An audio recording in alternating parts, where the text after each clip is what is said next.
Hello everyone. बेटा कुछ important information है उन बच्चों के लिए जो नीट की तैयारी कर रहे हैं या आगे मतलब करने की सोच रहे हैं या जिन्होंने नीट 2024 दिया था।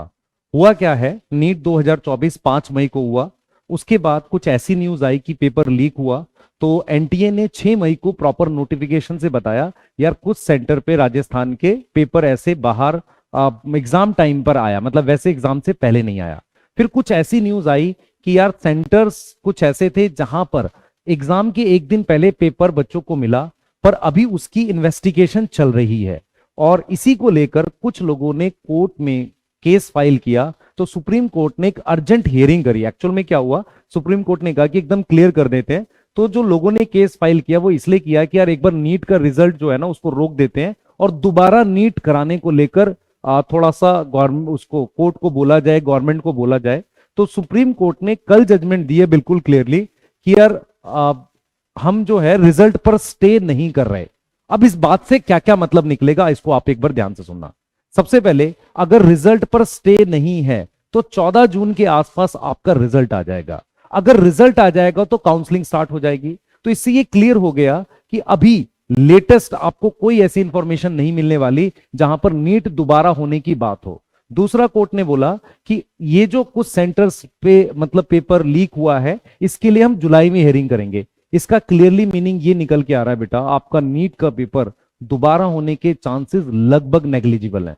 तो आपको क्या करना चाहिए, जिन बच्चों के मार्क्स आ गए हैं, मतलब जिन बच्चों को लगता है कि मेरी कट ऑफ पार हो रही है, तो उसको प्रॉपर तरीके से अपने काउंसलिंग पे जुड़ जाना चाहिए। और जिन बच्चों को लग रहा है मेरा स्कोर कम है और मुझे कोई और फील्ड लेनी है तो उसमें चले जाना चाहिए, नहीं तो उनको अपने अगले साल की तैयारी में लग जाना चाहिए। क्योंकि आप में से बहुत सारे बच्चे लगातार सोशल मीडिया पे मतलब ये चीज कह रहे हो। अब आप मुझसे कहो कि सर आप आवाज उठाओ, बेटे ये आवाज उठाने से नहीं है। कोर्ट का क्लियर डिसीजन है कि हमारे पास जो नीट का पेपर है वो कब होना है, इसको लेके क्लियर डिसीजन है कि यार नीट का जो मतलब पेपर है उसका हम रिजल्ट स्टे नहीं करेंगे। इसका मतलब प्रॉपर तरीके से एनएमसी अपनी काउंसलिंग कराएगा। जब वो जुलाई में हियरिंग करेंगे तो ऐसे चांसेस हैं कि उन सेंटर्स पर वो दोबारा एग्जाम मतलब करा दें। ऐसे चांसेस बन सकते हैं कुछ सेंटर्स पर।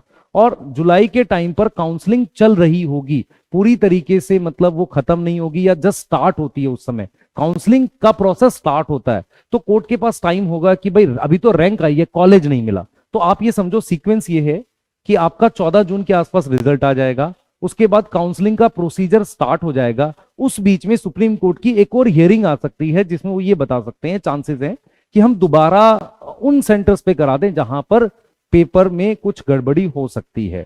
और एनटीए इस बात को लेकर अभी कोई नोटिफिकेशन प्रॉपरली नहीं डाला है। तो आप लोग इसमें बिल्कुल क्लियर होना चाहिए बेटा, अब इधर उधर की ज्यादा चीजें ना देखो, है ना। हमारे पास कोई स्टे नहीं है रिजल्ट पे। अगली हियरिंग जुलाई में चली गई तो प्रॉपर रिजल्ट आएगा और काउंसलिंग का प्रोसेस स्टार्ट हो जाएगा। क्योंकि लाखों बच्चे इससे जुड़े हुए हैं, बहुत सारे बच्चों ने क्वालिफाई किया भी है और बहुत सारे बच्चों के इतने मार्क्स हैं कि यार वो थोड़ा मान लो दोबारा होगा भी तो कोई खास फर्क नहीं पड़ेगा। तो हम बच्चे हमने वीडियो बनाकर आपको सपोर्ट किया था, ऐसा नहीं है। लेकिन मैं फिर बोल रहा हूं, प्लीज रियलिटी में आओ, इधर उधर की बातों पे ज्यादा मत जाओ। दिन भर इस वीडियो को सर्च मत करो कि कुछ मिलेगा।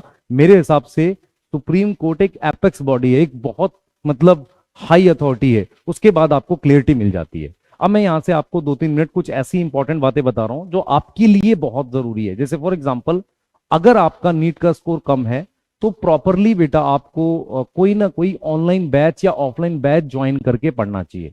ऑनलाइन बैच अगर आपको ज्वाइन करना है तो उसमें आप वो सारे फीचर्स देख लो जो आपको चाहिए। अगर आप बहुत मतलब बेसिक्स वीक है, मान लो आपके 200 नंबर है, 300 नंबर है, तो आपको सारी क्लासेस देखनी है।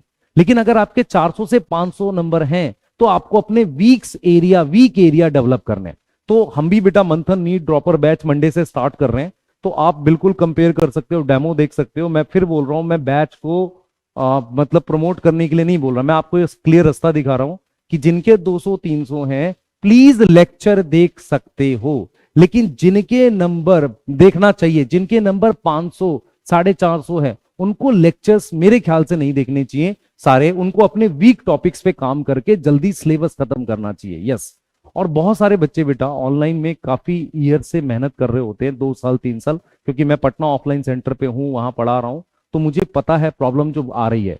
बच्चे कह रहे हैं कि सर लास्ट मोमेंट पे जाके ना एक प्रॉब्लम ये आती कि टाइम मैनेजमेंट की वजह से पेपर खराब हो गया, या मेरा कोई एक पर्टिकुलर पार्ट वीक था, वो स्ट्रांग नहीं हो पाया। तो हमने क्या किया बेटा, पटना में तो ऑफलाइन में हम पढ़ा भी रहे हैं, और जनकपुरी सेंटर पे हम लोग 20 तारीख को, 20 मई को हम लोग, मैं, सर्वेश सर, एमडी सर मिलेंगे, बच्चों से बात करेंगे, आप आ सकते हो। और वहां का जो ऑफलाइन सेंटर है जनकपुरी का, उसके एकेडमिक्स को हम लोग देखेंगे कि किस तरीके से चल रहा है। तो जो भी बच्चे जनकपुरी जिनके पास और ऑफलाइन जाना चाहते हैं, वो 2 से 3 दिन 20, 21, 22 आकर कुछ डेमो लेक्चर्स भी अटेंड कर सकते हैं। मैं इसलिए बोल रहा हूं बच्चे, क्योंकि करियर आपका है, 1 साल आपका है, आपको ऑनलाइन बैच अपने हिसाब से सिलेक्ट करना है जो बेस्ट हो। किसी तरीके की उस पर मत जाओ कि यार ये ऐसा होता है, प्रॉपर तरीके से टीचर देखो, उनका एक्सपीरियंस मैटर करता है।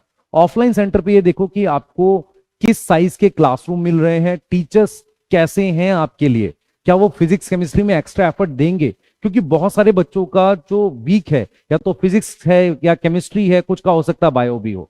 तो आपको इस तरीके से डिसाइड करना। तो मैं एक बार रिपीट कर देता हूं बेटा, जनकपुरी सेंटर पर 20 मई को मैं अवेलेबल होऊंगा, आप आके मिल सकते हो। एक फॉर्म भी हमने दिया है, उसको फिल कर सकते हो।